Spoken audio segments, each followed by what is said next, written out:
Deputy CM बनने के बाद तेजस्वी यादव ने जी मीडिया से खास बातचीत की। जी मीडिया को दिए इंटरव्यू में तेजस्वी यादव ने कई मुद्दों पर बात की। इस दौरान डिप्टी सीएम ने रेवड़ी मुद्दे पर मरकजी हुकूमत को घेरा तो 2024 के प्लान पर भी बात की।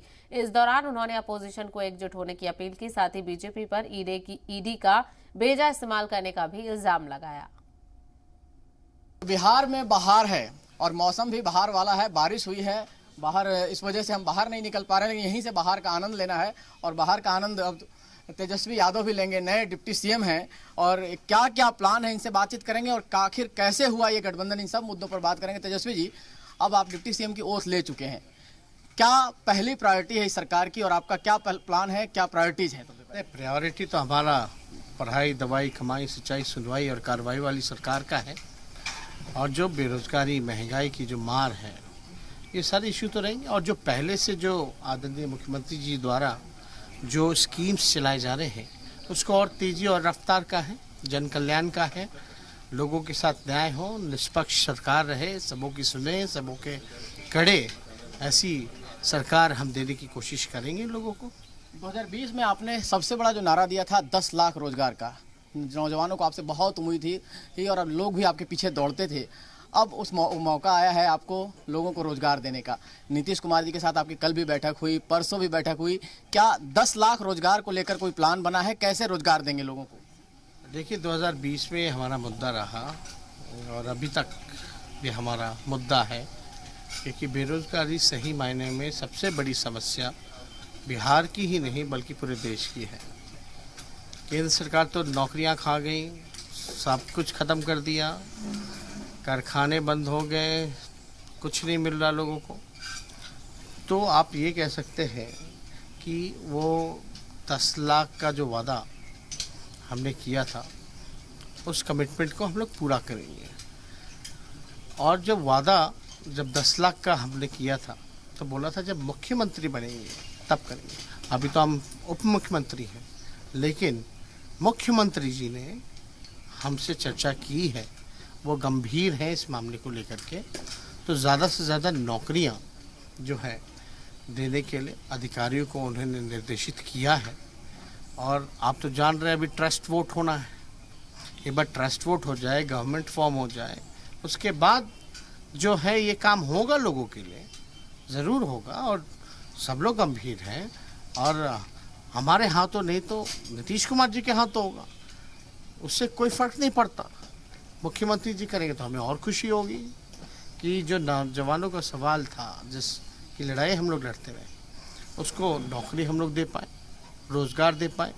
लेकिन नौकरी देना जितना हम लोग दे पाएंगे वो हम लोग नौकरी तो देंगे, लेकिन हम लोग कोशिश करेंगे कि बिहार में भी निवेश आए, कारखाने खुले, एक अच्छा माहौल बने, ताकि रोज़गार भी जो है पैदा हो सके। बिहार में बड़ी संभावनाएं हैं फूड प्रोसेसिंग यूनिट्स के। बिहार में केला है, मखाना है, भूटा है, ये सारी चीज़ें हैं। तो आप कह सकते हैं कि अगर ऐसी व्यवस्था हम लोग पैदा करते हैं तो बहुत लोगों को फ़ायदा होगा और इससे काफ़ी हद तक जो पलायन जो है वो रुकेगा। आपने कहा कि मैं जब मुख्यमंत्री बनूंगा तब आपने वायदा किया था कि 10 लाख रोजगार का। कहा जा रहा है, खबर आ रही है कि एक डील हुई है, डील के तहत आप 2024 के आसपास मुख्यमंत्री बनेंगे और मुख्यमंत्री जी प्रधानमंत्री के दावेदार होंगे। तो ये माना जाए कि 2024 में आप मुख्यमंत्री बनेंगे, तब ये सपना पूरा होगा नौजवानों का? अब देखिए, कौन डील, कौन क्या क्रैक कर रहा है, हम अनजान हैं इससे। अभी हम उप मुख्यमंत्री हैं, हम अपना काम करने में लगे हुए हैं। और ये सब जनता के मन में तो ये सवाल है ही कि भाई जो केंद्र सरकार है उससे त्रस्त है, विकल्प तो चाहिए। तो नीतीश कुमार जी और मुख्यमंत्री जी, हम लोग सब लोग मिलकर के इस बात को देखें। सारा देश का जो विपक्ष है इस पे विचार करेगा। उनको प्रधानमंत्री बनाना है 2024 में, नीतीश जी को।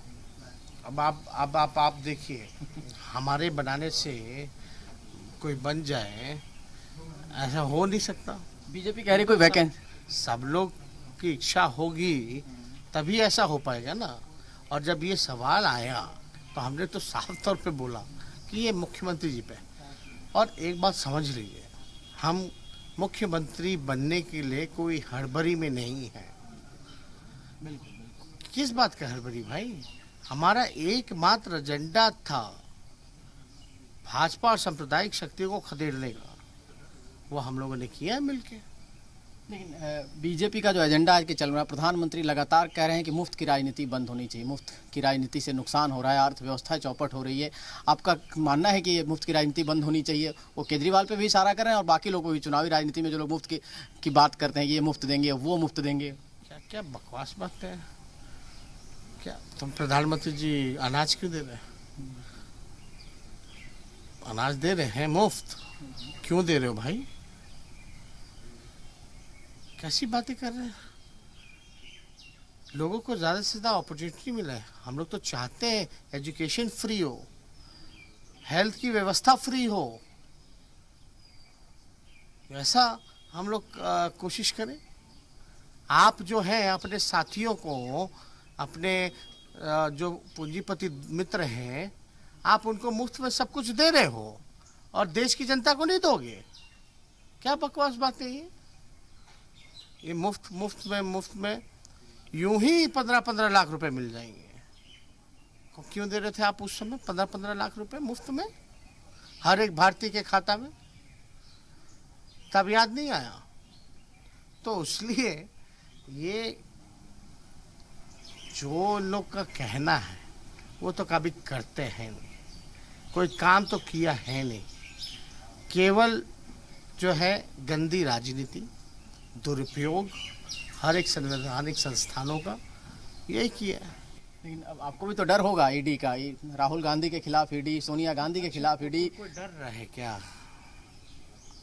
अब तो लोग ईडी का, सीबीआई का हालत तो आप कह सकते हैं थाने से भी बुरा हो गया है। पुलिस थाना जो होता है उससे भी बुरा हो गया है ईडी का हाल, सीबीआई का हाल। ये लोग कोई काम कर रहा है, अपना काम नहीं कर रहा, जो दायित्व है उसको नहीं निभा रहे। ये बीजेपी का प्रकोष्ठ बन के खाली नेता जो हैं ऑपोजिशन के, उनको दढ़ाने का काम कर रहे हैं। ऐसे नहीं चलता। बार बार कल से बीजेपी के नेताओं को सुन रहा हूँ, लगातार कह रहे हैं कि बिहार में अब फिर से जंगल राज आ जाएगा। नीतीश कुमार जी ने जिस जंगल राज के खिलाफ लड़ाई लड़ी थी, आ गया। हाँ, कैसे आ गया भाई? बताइए, आप ही बताइए। एक दिन में जंगल राज आ गया। तो यही कह के तो इतना भरमा के रखा हुआ था लोग बिहार को, यही लोग बिहार को बदनाम करते हैं। ये क्या क्या करके देश भर में प्रचार करेंगे, कोई निवेश नहीं आने देंगे, रोड़ा बनेंगे ये निवेश आने में। शर्म आना चाहिए इन लोगों को, ये भाजपा के लोगों को। क्या होता है जंगल राज? जंगल राज में आप चिल्ला के बोल सकते हैं कि जंगल राज आ गया, मुंह नहीं तोड़ देगा लोग। कौन मुंह तोड़ रहा है इनका? यानी जंगल राज नहीं है? किसके शासन में इनके एमपी चू तक करते हैं क्या? एनडीए के। तो वहां जंगल राज है ना, वहां तानाशाह है इनके राज में। ये बकवास की बातें अब कथा कथित कहानियों से राजनीति बीजेपी की नहीं चमकने वाली है। असल में सीना में इन लोगों के सांप लौट गया है, तो छटपटाहट में आ कर रहे हैं। लेकिन वो तो कह रहे हैं कि नीतीश कुमार ने धोखा दिया उनके साथ। मैंडेट 2020 में प्रधानमंत्री मोदी के नाम मिला था और नीतीश कुमार आपके साथ चले गए। तो 2015 में किसके नाम पे मैंडेट मिला था? तो 17 में गए तो काला लिए फिर। सब बकवास की बातें हैं। इनको असल में ये लोग का जो एजेंडा जो था बिहार में करने का, उसमें असफल हो गए। उस वजह से इस कार्य को पूर्ण नहीं कर पाए। 2 चुनाव होगा आगे, जिसमें परीक्षा होगी 2024-2025। 2024 में लोकसभा चुनाव होगा, 2025 में विधानसभा चुनाव होगा। क्या माना जाए 2024 के लोकसभा चुनाव में? बीजेपी कह रही है कि हम इससे बेहतर परफॉर्मेंस करेंगे क्योंकि जनता हमारे साथ है। कौन सा परफॉर्मेंस? अब तो हम तो बीजेपी को चुनौती देते थे पहले कि है हिम्मत तो अकेले चुनाव लड़के दिखाओ। हिम्मत हुई नहीं कभी। अब ऐसी स्थिति बन गई कि एक लौता रह गए, बिहार विधानसभा की ऐसी बनावट हो गई है। बुझा जाएगा 2025 बिहार है, ये बिहार है। अच्छे से लोग, यहाँ के लोग हर एक को जानते हैं।